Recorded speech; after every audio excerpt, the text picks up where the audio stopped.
자, 오늘 영상에서 말씀드릴 보험 중 하나라도 가지고 계시는 분들이 계시다면 진심으로 축하드립니다.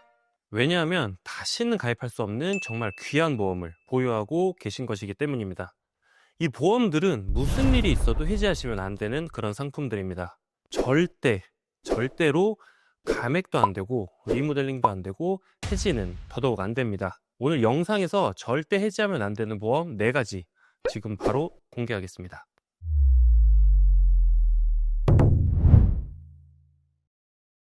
안녕하세요. 보험을 쉽고 정확하게 알려드리는 보험선생입니다. 많은 분들이 보험을 가입하고 또 해지하고 리모델링을 반복하면서 다양한 보험들을 경험하고 계십니다. 특히 예전에 가입한 보험들을 이거 너무 오래됐는데 보장이 요즘 거보다 좁은 것 같아 하면서 감액하거나 해지하고 새로운 상품으로 바꾸시는 분들이 많죠.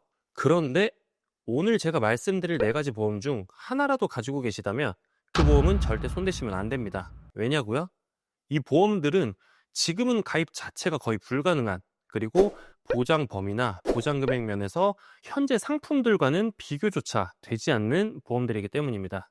저희 설계사들 사이에서도 이건 앞으로 다시는 안 나올 상품이다 라고 얘기할 만큼 정말 귀하고 소중한 보험들입니다.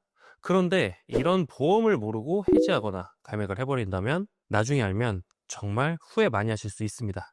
자, 지금부터 절대 해지하면 안 되는 보험 4가지 하나씩 구체적으로 설명드리겠습니다.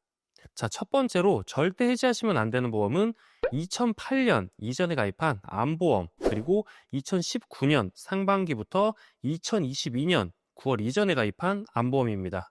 암보험은 지금도 가입할 수 있는 거 아닌가요? 라고 생각하실 수도 있는데요. 맞습니다. 지금도 암보험은 가입이 가능합니다. 그런데 2008년 이전에 가입한 암보험은 완전히 다릅니다. 그 이유는 바로 갑상선암 때문인데요. 현재 판매되고 있는 암보험은 갑상선암을 포함한 유사암을 일반암 진단비의 20% 한도로만 가입이 가능합니다. 예를 들어 암 진단비가 5천만 원이면 유사암 진단비는 1천만 원 한도로 제한이 되죠.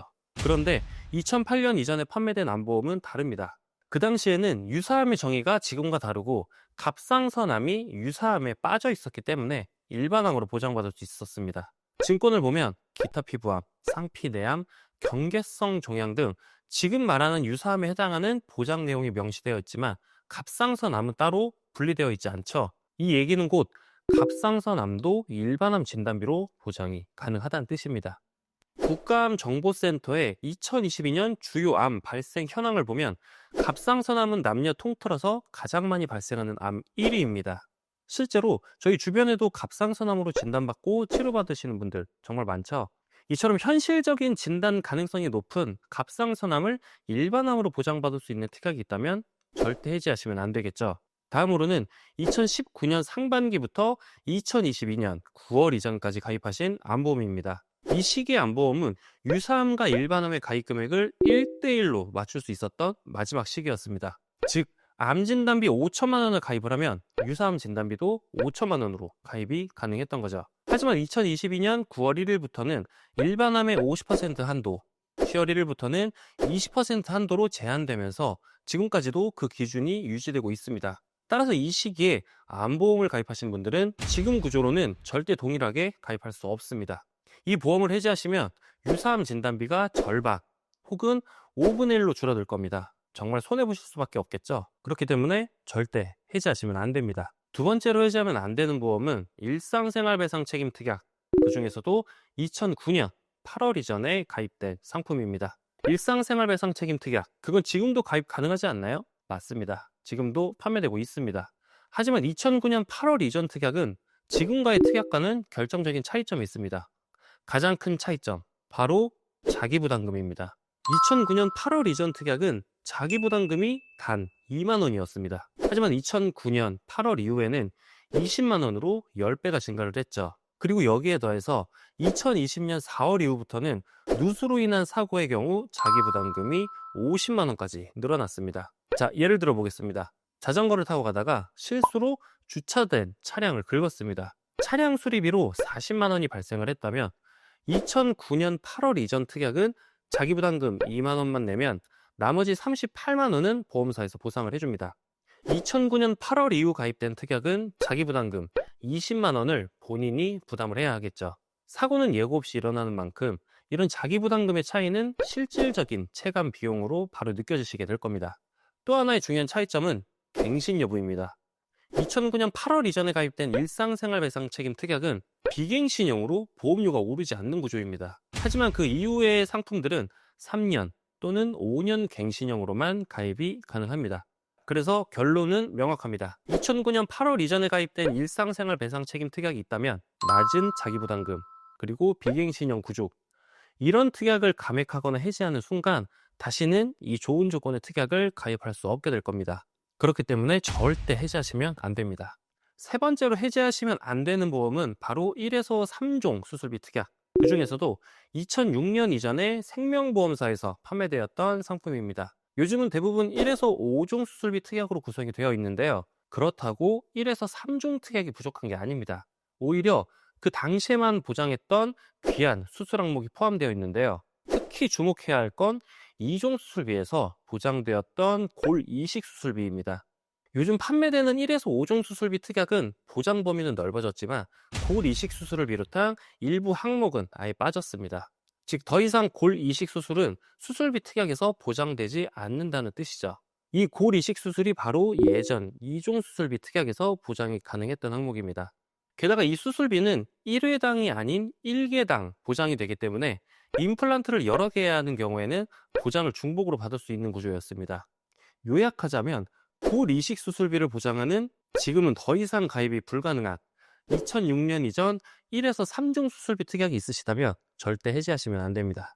자, 마지막 네 번째로 절대로 해지하시면 안 되는 보험, 바로 상해 의료비 특약. 2009년 7월 이전에 가입했던 1세대 실손 의료비 상품입니다.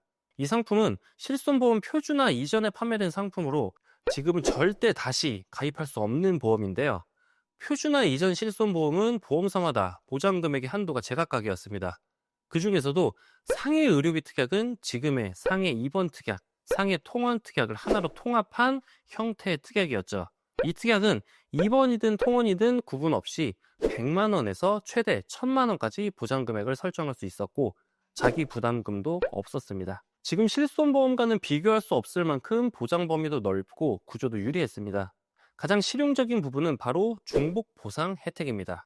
예를 들어서 자동차 사고가 발생했을 경우 자동차 보험에서 치료비를 보장을 받게 되죠. 하지만 이 상해 의료비 특약이 있다면 치료비의 50%를 추가로 중복 보장받을 수 있습니다. 또한 이 특약은 한의원 치료, 급여 비급여 포함, 그리고 상해로 인한 치과 보철 및 임플란트 치료까지도 보장이 가능합니다. 요즘 실손에서는 상상할 수도 없는 보장이죠. 자, 결론은 분명합니다. 2009년 7월 이전에 가입한 자기부담금이 없는 중복 보상 가능한 한방 치과까지 보장되는 상해 의료비 특약이 있다면 그 보험은 다시는 가입할 수 없는 1세대 실비이기 때문에 무조건 유지하시는 게 좋습니다. 자, 이렇게 절대 해지하면 안 되는 보험 4가지에 대해 설명드렸습니다. 혹시 오늘 소개해드린 보험 중에 가입되어 있는 상품이 있으신가요? 그렇다면 가급적이면 해지하지 마시고 꼭 유지를 하시길 바랍니다. 반대로 해당 보험들이 없으셨던 분들이라면 지금이라도 본인 상황에 맞는 가성비 있는 보험을 미리 준비해 두시기 바랍니다. 왜냐하면 지금은 평범해 보이는 보험도 시간이 지나면 또다시 절대 해지하면 안 되는 보험으로 바뀔 수 있기 때문입니다. 하지만 제가 오늘 강조드린 것처럼 보험은 어디까지나 미래에 발생할 수 있는 리스크에 대비하기 위한 보장 수단입니다. 그래서 현재 재정 상태가 여의치 않거나 보장받을 필요성이 크게 느껴지지 않는다면 리모델링도 하나의 현명한 선택이 될 수 있습니다. 무작정 해지하라는 의미는 아니고 내 상황과 목적에 맞게 조율하는 것, 그것도 굉장히 중요합니다. 오늘 영상 보시면서 혹시 이해되지 않았던 부분이 있거나 궁금하신 점 있으시다면 언제든지 편하게 말씀 주세요. 보험 상담이 필요하신 분들도 부담 없이 연락 주시면 최대한 쉽게 정확하게 안내 도와드리겠습니다. 전 다음 영상에서 더 좋은 정보로 찾아뵙겠습니다. 감사합니다. 본 광고는 손해보험 광고심의 기준을 준수하였으며 유효기간은 심의일로부터 1년입니다.